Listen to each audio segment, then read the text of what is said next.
presenting by Deep Music।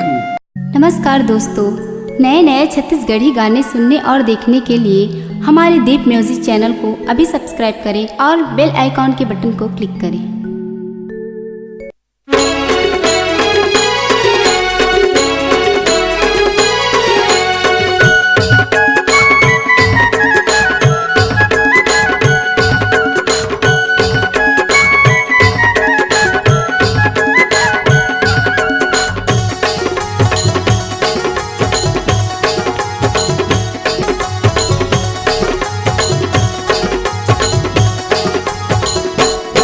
सढुमुआ के ती मोरे गावेला, सढुमुआ के ती मोरे गावेला।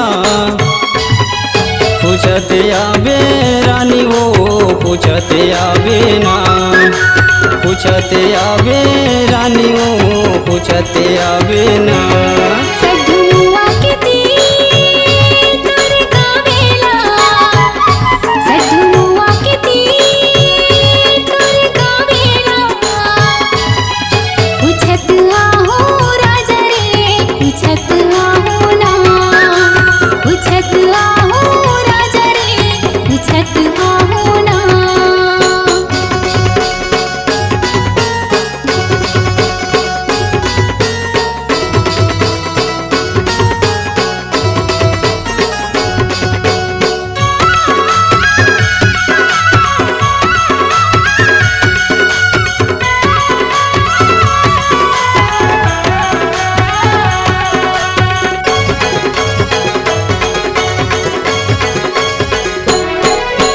जब ले देखे हाँ तोला गोरी माया होगे मोला, वो माया होगे मोला।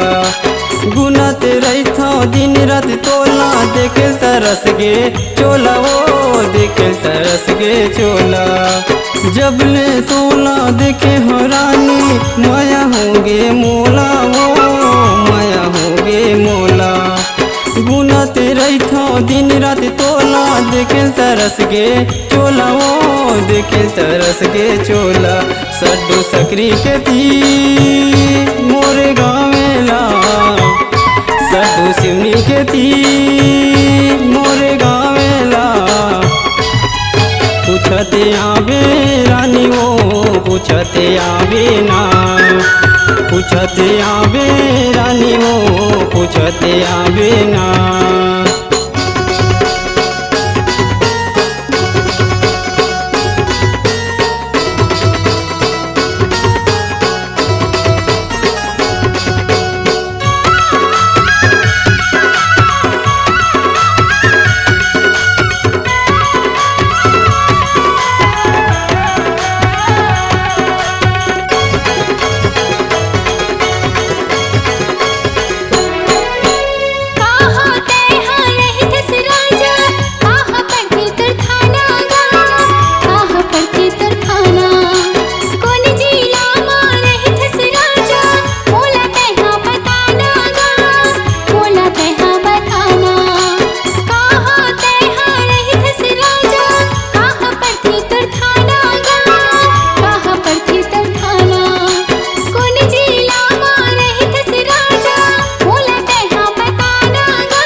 रायपुर जिला में रही था रानी, विधानसभा मोरे थाना, हो विधानसभा मोरे थाना।